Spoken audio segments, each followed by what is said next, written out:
The king who created Shaka Zulu, King Dingiswayo. Southern Africa, in the early 19th century, was a land divided.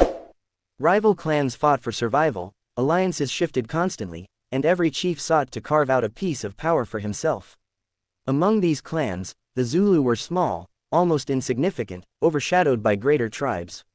Yet out of this chaos would rise a legendary figure, Shaka Zulu, one of history's most brilliant military leaders. His reforms, discipline, and strategy reshaped not only the Zulu nation but the entire political map of southern Africa. But here's the truth that history often forgets: Shaka did not rise alone.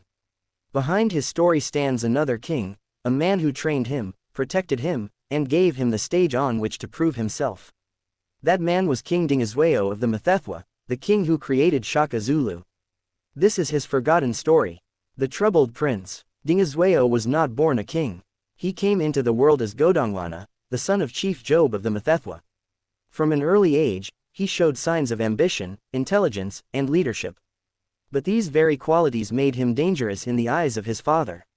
As is often the case in royal families, suspicion poisoned the air. Fearing that his son might one day overthrow him, Chief Job turned against Godongwana. Family rivalries grew bitter, and eventually, the young prince was forced into exile. Alone and hunted, Godongwana wandered across distant lands. His exile, however, was not wasted. In his travels, he witnessed new ideas of trade, diplomacy, and warfare. He saw European traders along the coast with their firearms. He studied neighboring tribes, their strengths and their weaknesses. By the time he returned home, he was no longer the same man. To mark his transformation, he abandoned the name Godongwana and called himself Dingiswayo, meaning, the troubled one. But while the name spoke of hardship, his spirit was sharper than ever. He had become a visionary. Rebuilding the Mthethwa. Upon his return, Dingiswayo seized leadership of the Mthethwa. His first challenge was to unite a fragmented people. The Mthethwa were strong in numbers but weak in organization. Dingiswayo set about reforming his nation. He introduced a military system that was revolutionary for its time. Warriors were organized into disciplined regiments, trained not only in combat but also in loyalty and obedience. He understood that a kingdom could not survive on brute force alone, it needed structure. He also forged alliances with neighboring clans, creating a network of support. Trade flourished under his rule, especially with Portuguese merchants at Delagoa Bay. Dingiswayo was more than a warrior, he was a strategist, blending diplomacy and force to build a stronger Mthethwa kingdom. The outcast named Shaka. Meanwhile, in the Zulu clan, a young man struggled against rejection. His name was Shaka, the illegitimate son of Chief Senzangakona and Queen Nandi. Because of his birth, he faced mockery and hatred. His father despised him, his people shunned him. Eventually, he was driven into exile. Broken but determined, Shaka wandered until he found himself in the lands of Dingiswayo. Where others saw only an outcast, Dingiswayo saw promise.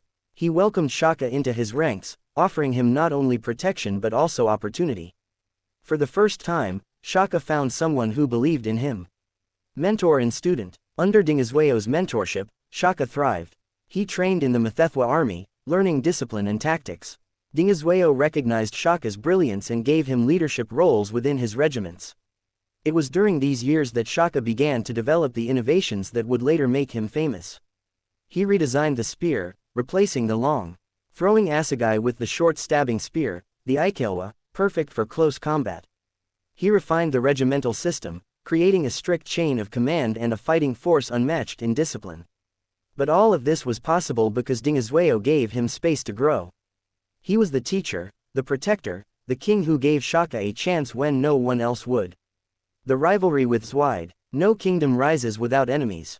For the Mthethwa, the greatest threat came from the Ndwandwe kingdom, led by the fierce and ruthless chief Zwaid.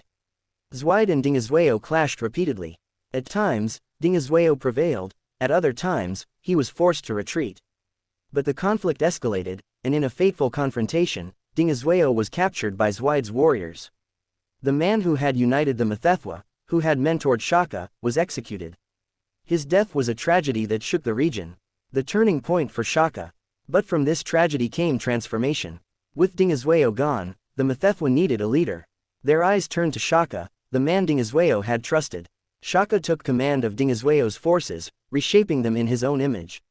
He pushed the reforms further, enforcing strict discipline, reorganizing regiments, and introducing brutal training methods. He turned the spear into the deadliest weapon of its time. The once small Zulu clan, empowered by Dingiswayo's legacy and Shaka's genius, began its meteoric rise. Dingiswayo's legacy. History remembers Shaka Zulu as the warrior king who carved an empire from scattered tribes. But behind Shaka stands Dingiswayo. Without Dingiswayo, Shaka might have remained a forgotten exile. Without Dingiswayo, Shaka might never have developed his strategies. Without Dingiswayo, the Zulu Empire might never have existed. Dingiswayo may not have ruled the largest kingdom. He may not be remembered in songs of conquest. But he did something perhaps greater. He saw greatness in another and gave it the chance to shine. He was the mentor, the guide, the king who created Shaka Zulu.